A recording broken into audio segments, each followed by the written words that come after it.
So, how was your weekend? Oh, pretty good. Julie and I took the kids out to the Cape for some whaling. Whaling. Yeah, you know. Whaling.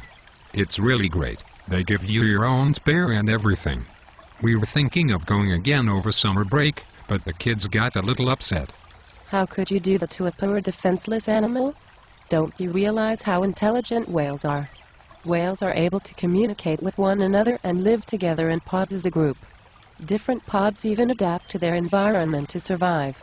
I mean, you may as well be murdering another human being. Are you serious? You and all the rest of you American thinkers have to bring up this same argument every time. Well, we don't exactly share the same set of principles as you over here in Japan, and we treat whales over here as we do any other highly beneficial commercial entity. Sure, we shouldn't hunt them to extinction, but as long as the numbers stay healthy, I say let's just enjoy ourselves. How can you be exactly certain of how many cute little whales are swimming out in the ocean right now? Do you have some form of tracking device attached to every whale to ensure that the species is remaining strong and healthy? Are you going to ask the whales to stick to the buddy system and take a head count every 5 minutes to make sure everyone is still swimming safely? If that's your case, can I ask you why the whaling ban was put into effect in the first place? Of course. The ban on whaling was put into effect because monsters like you were overhunting the whales and the population of whales all over the world plummeted drastically. So, you're telling me that there were no moral implication behind the ban that was put into effect?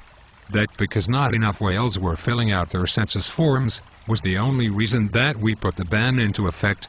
3. If so, then I'm pleased to inform you that whale numbers have skyrocketed in the past years, and there is more than enough for the species to exist without serious backfire on reproduction if the ban is lifted.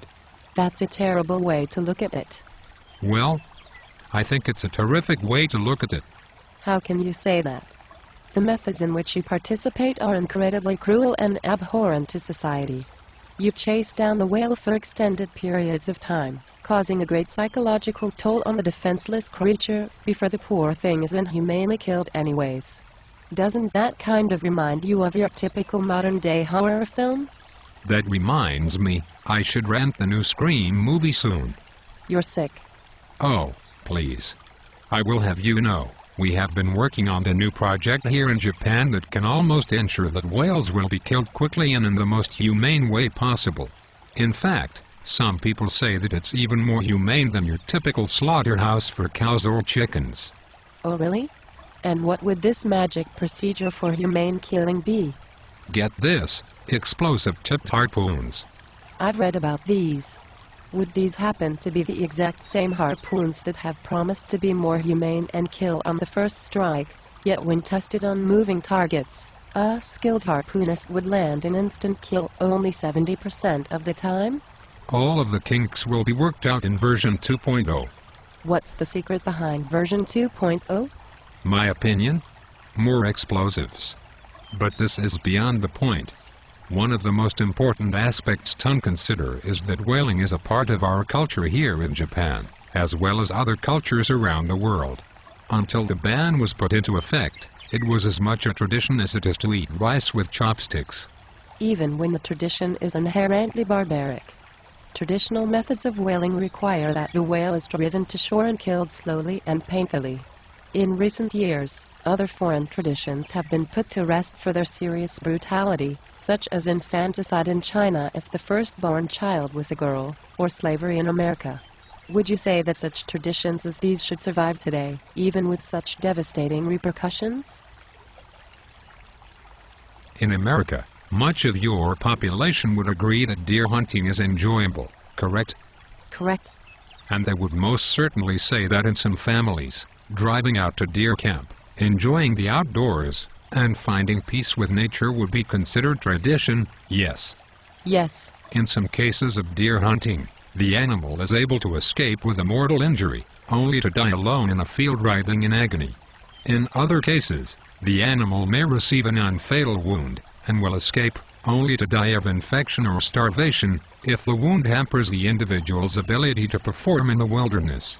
And yet, this is part of your culture as well.